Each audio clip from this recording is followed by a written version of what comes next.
Hello, everyone. Welcome back to English a Long Way, where you grow in life and grow in English. I'm Elena. And I'm Marcus. And today, we are asking a big question. Like really big.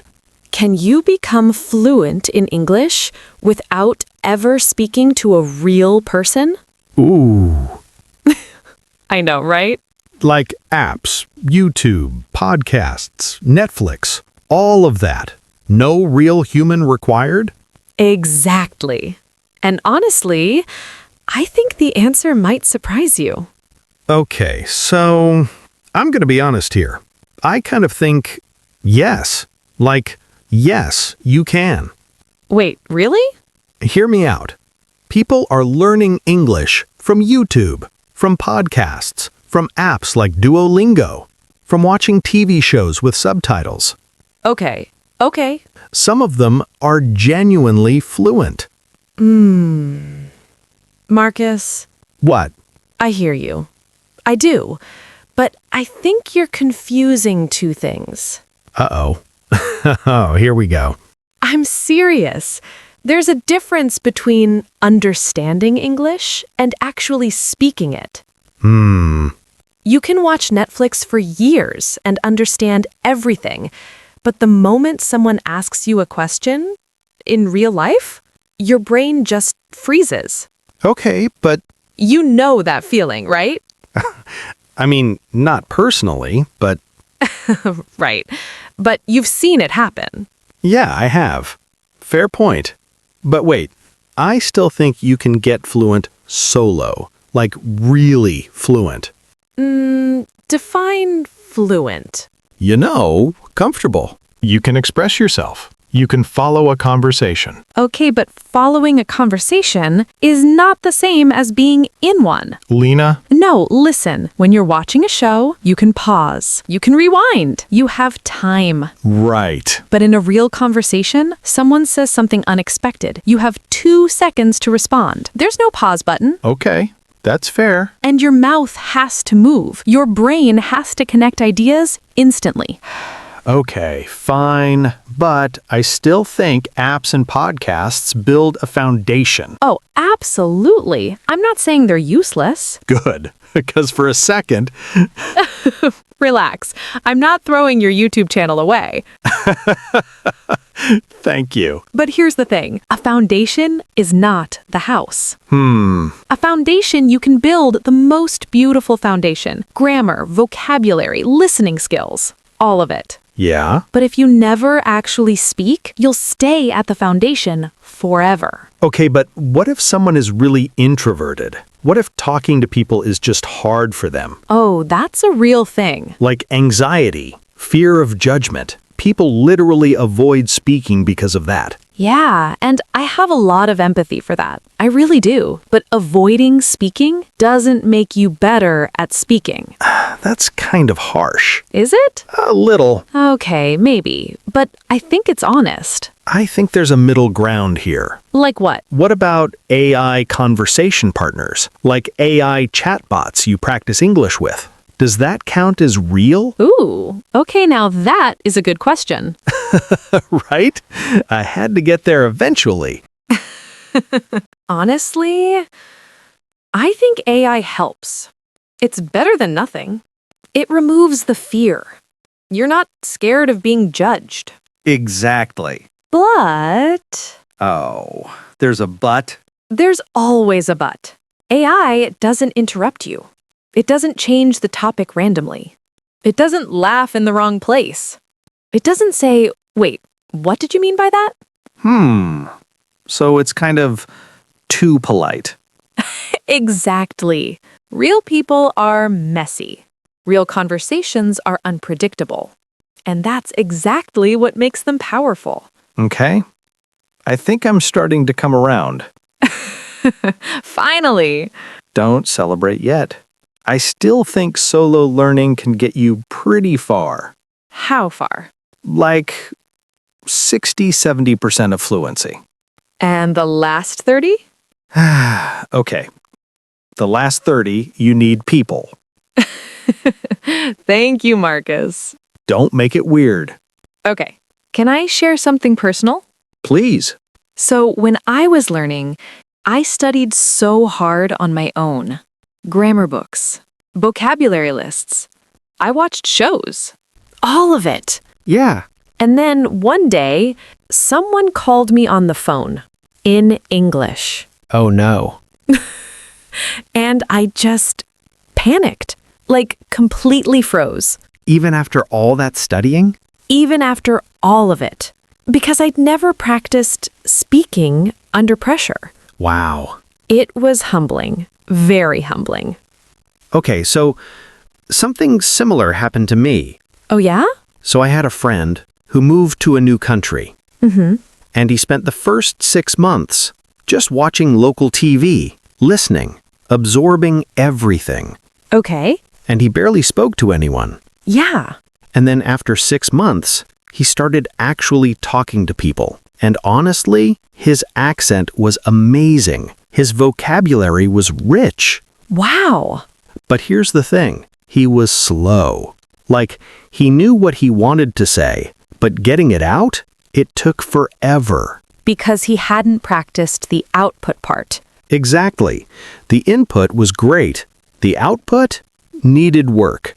Input and output. I love that. Okay, so I want to flip this a little. Go ahead.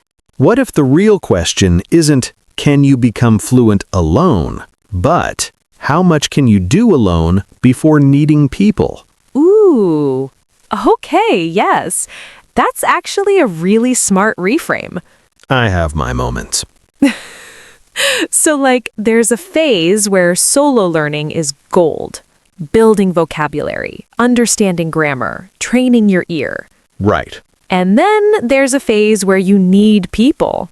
You need the pressure. You need the messiness. You need the real experience. And a lot of learners stay in phase 1 forever. Yes, because it feels safer there. It is safer. But safety doesn't create fluency.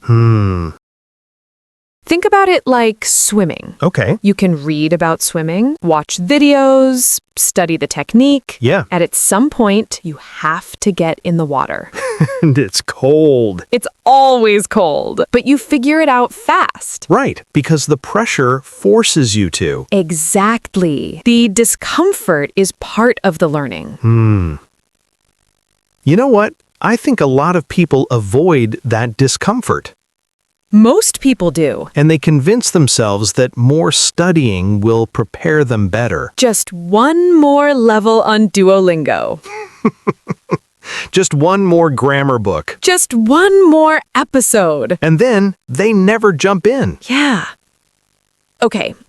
We want to ask you something, and we want you to really think about it. Take your time. First question.